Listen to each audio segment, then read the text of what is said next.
But I think what people fail to realize is that there's no such thing as a tax code. The only thing that exists is borrowing against your children. Welcome to Beyond the Ballot AZ, the show where we break down the Arizona stories and big issues shaping our lives. I'm your host, Tom Collins, Executive Director of the Arizona Citizens Clean Elections Commission. And I'm Gina Roberts, Voter Education Director for Clean Elections. So today we're talking about money and how U.S. finances and monetary policy affect your everyday life here in Arizona. Certainly every poll we conduct show that the economy is constantly at the top of the list. And so we're going to be looking at that in some depth. And we're also talking about retirement, where the rubber meets the road on that. Gina, I know that you are always thinking about retirement. I don't know if it's, I try not to take that too personally. You're basically online checking out that all the time, right? I actually do log in maybe about once a week, definitely at least once a month, because I like to look at those retirement benefits. I like to know what my financial status is for me, for the future, and how it impacts my family. So I don't know if everybody does that, but it could just be the type of person that I am. Well, I don't think everybody does that. In fact, I think probably very few do. But there's also a disconnect between what people understand about their own personal financial future and stability and how the federal government operates. Well, that's right. And so we've got all of that and more for our listeners coming up next in this episode. I met our guest at a talk he gave just a few weeks ago. Dr. Jose Jurado is a senior research economist at Arizona State University. He was previously an economist for Mexico's central bank. So we are thrilled here. Dr. Jurado, thank you for joining the show. We're very excited to talk to you. Thank you, Tom. I'm very excited to be here and to talk to you. I've followed your podcast in the past, so it's a great honor to be here. That's fantastic to hear. We love when folks tell us that they listen to Beyond the Ballot AZ. Great news. Thank you. Yeah, absolutely. So we wanted to start at a high level, and there is a lot of rhetoric around the federal budget deficit and the federal debt. And so we wanted to sort of define those terms. What is the federal debt? What is the federal deficit? And why do those matter? Absolutely. I think that the best way to think about it is if you're a household, you make $80K a year and you spend $90K a year, then your deficit is $10K. So your debt is going up by $10K every year. That's the deficit. And the debt is just the total across all years, everything that you owe at the time. In the case of the U.S., we're talking about something like $37 trillion in fiscal debt and around $2 trillion in year-over-year deficit. So it's quite a large number. It's difficult to even visualize. As time goes on, why does that debt number start to matter? How does that start to impact voters and the country at large? So you have a growing expenditure on debt servicing through two channels. On the one hand, the debt itself is growing, and therefore you need to pay more to handle that. But also the interest rate charged for the debt is also growing. So that's definitely a dangerous combination that we face. And in addition to all that, we have also changes in our demographics. So, to give you a large view perspective, the U.S. has grown at a rate of approximately 2% in real terms over a very long period of time.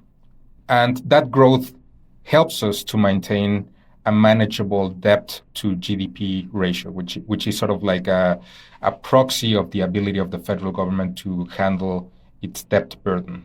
Because if you think about it, the federal government takes a bite of the entire GDP, and that's used to finance debt, right? If you didn't run a fiscal deficit. So it's a moderate amount of growth, but that historical growth has occurred in a setup where you've had positive population growth. And we're reaching a point where population growth is slowing, and it will soon grind down to zero. While at the same time, large swaths of the U.S. population are growing older and they're pushing into retirement age. So they're not going to be so much contributing tax dollars as opposed to receiving tax dollars.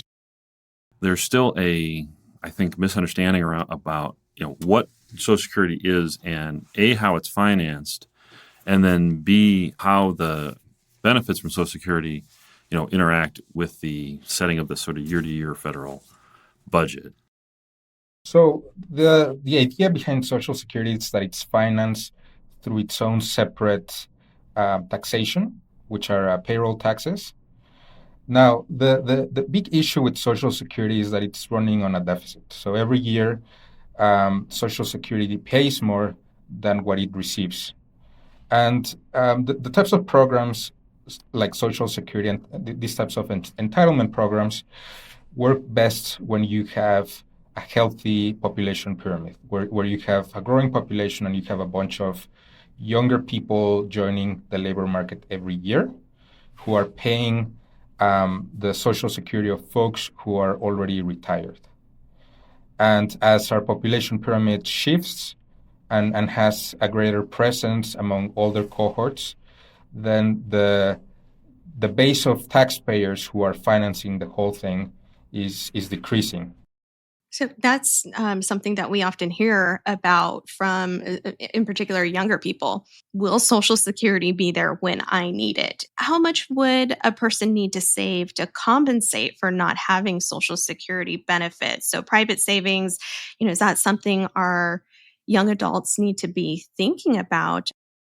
So, well, let me first say that I'm not I'm an economist, but not a financial advisor.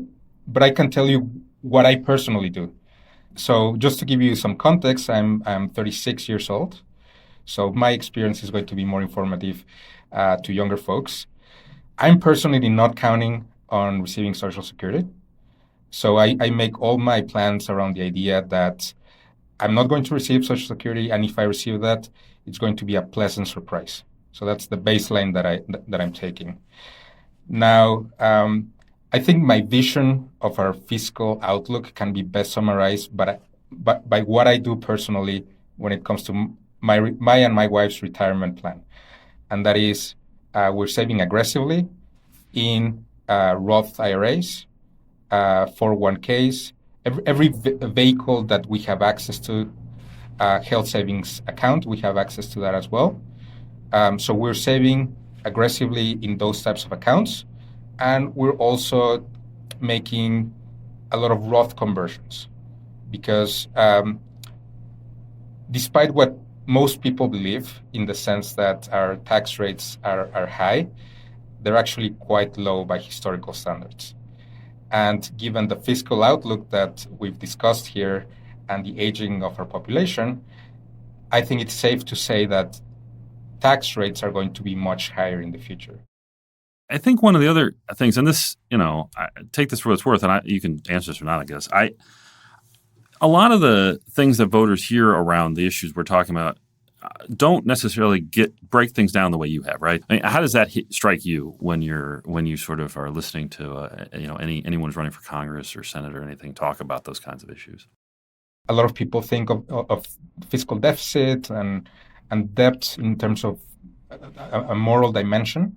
I try to stay away from that. I think it's unnecessary and there's a much more practical set of implications for the rest of us. I think one of the big issues that we face as a country is that people like tax cuts, and politicians know that, and they know they can win elections by promising tax cuts. But I think what people fail to realize is that there's no such thing as a tax cut. The only thing that exists is borrowing against your children. So lower taxes today just means that you're going to pay higher taxes in the future. There's no way around that. It's open enrollment. This is the time of year that you can enroll in a health insurance plan or make changes to your coverage. Medicare open enrollment started yesterday, and if you get your insurance through the marketplace, that open enrollment is going to start on November 1st. If you get your health insurance through your employer, your open enrollment period may be different, so you'll want to check with your employer. If you're 65 or older and receive benefits, Social Security will automatically enroll you in Medicare.